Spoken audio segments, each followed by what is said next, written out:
After a while, a man wearing a blue-gray labor insurance suit, gloves and sleeves ran in with excitement.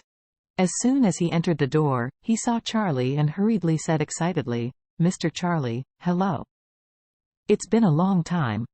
Ichiro has been here for a long time. For a long time, he has dealt with several of Orville's men every day. Most of the time, he can only deal with dogs. So over time, he felt very lonely in his heart."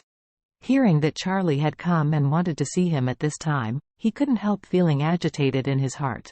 Excited because he felt that he hadn't seen acquaintances and friends for a long time, and Charlie, although he was not a friend of his own, was at least an acquaintance?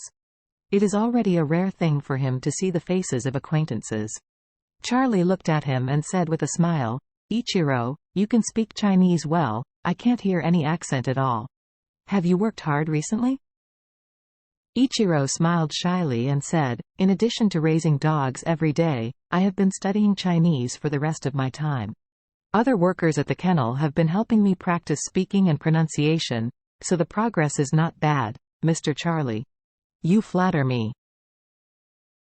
Charlie nodded, pointing to Jiro, who was kneeling on the ground with his back facing Ichiro trembling, and smiled, "Ichiro, I brought an acquaintance over to tell you about the past.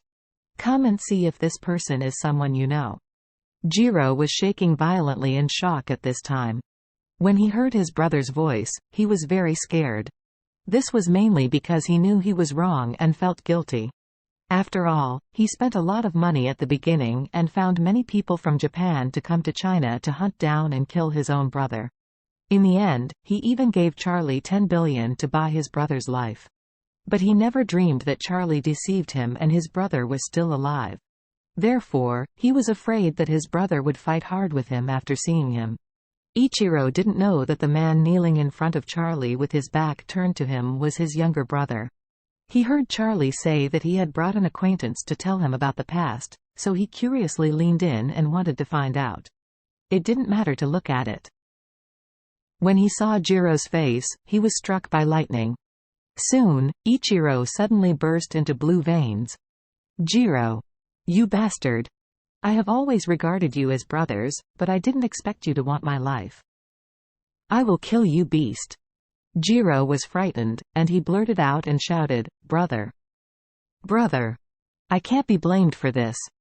At the beginning, my father took the medicine you sent back, and he died suddenly not long after. I thought that you deliberately killed father. So I wanted you to pay for his life." Ichiro rushed up angrily, grabbed Jiro by the collar, and punched him in the face with his fists. At the same time, he gritted his teeth and cursed, "It might be useful for you to lie to other people in the family, but if you want to lie to me, there is no way. Do you think I don't know what kind of wishful thinking you are playing? You know that I was in China. It was impossible to kill my father from so far and make you for nothing. You also know that after the death of father, as the eldest son, I will inherit the family property. That's why you added a charge of patricide, wanted to kill me, and monopolized the entire Kobayashi family." After a short time, Jiro was beaten with blood on his face and almost passed out several times. However, he was soon awakened by Kobayashi's angry fist. Ichiro is awesome now. Although he used to be a rich second generation who was hollowed out by wine, but during this period of hard work every day in Orville's kennel, his physical fitness has been greatly improved. I dare not say that he's a master, but the hammer is the same. Jiro, who was hollowed out by alcohol, couldn't be more relaxed. Jiro realized at this time how weak his body was. After a few punches, he was killed for half his life.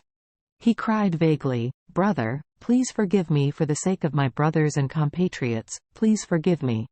After speaking, he burst into tears. Ichiro gritted his teeth and cursed, "Do you still know that we are brothers? Do you still know that we are compatriots? Jiro, have you forgotten how much I loved you when you were a child and a teenager? Even when we become adults, we often fight for family status, but I have never hurt you. But what about you?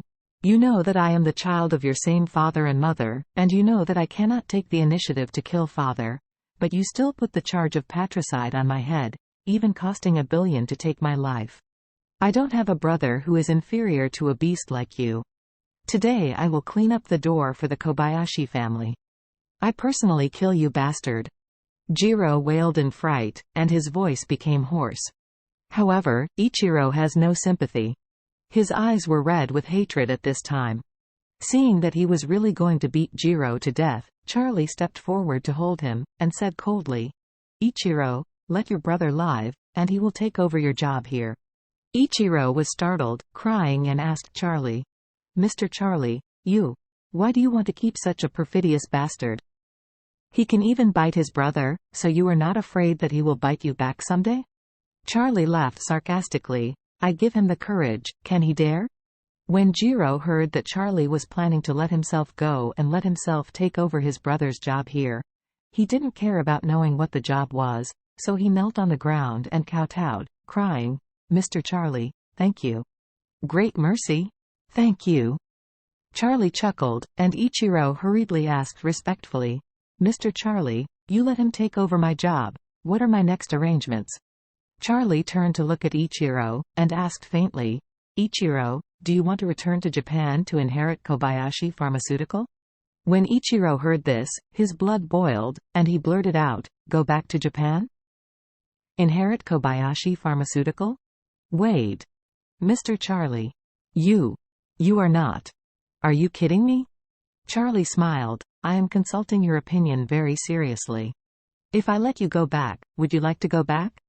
Ichiro was shaking with excitement and crying, "I am willing. Mr. Charlie, I am willing." Charlie nodded. "It's okay to go back, but I have a condition. You must promise me first.